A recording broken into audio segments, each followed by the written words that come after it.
Noteikumos ir viens punktiņš, kur ir skaidri un gaiši teikts, ka jānogriežās tā, lai izbraucot no brauktuvi krustošanās vietas, tu neatrastos pretējā brauktuves pusē. Krustojuma robeža sākās no iedomātā nopaļojuma, ja, tad redzam nopaļojums, velkam perpendikulāru līniju pāri. Ja, atkal šeit nopaļojums, tad šeit un šeit. Ja, bet šī brīdī mums interesē brauktuvi krustošanās vieta tieši. Brauktuvi krustošanās vieta, kur viena brauktuve, un kur otra brauktuve. Kā es viņus uzzīmēju, tad kur šī te ir brauktuvi krustošanās vieta.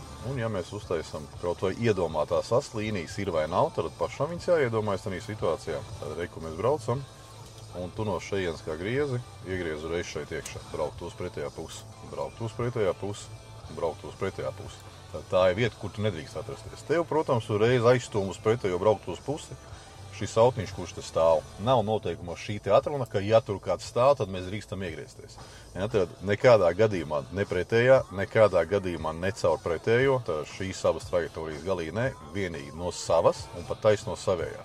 Un šī situācijā tu jau redzi, ka viņš stāv, tad, kad tu esi atbraucis šitik tālu, ja, pat ja te ir šķērslis, tu no savas vietas ideāli redzi, ir tur kāds vai nav, un tu jau šeit zini, ka man te varbūt maz nevajag stāties, es kā braucu, kā eju, tā visu muku uzreiz brauc.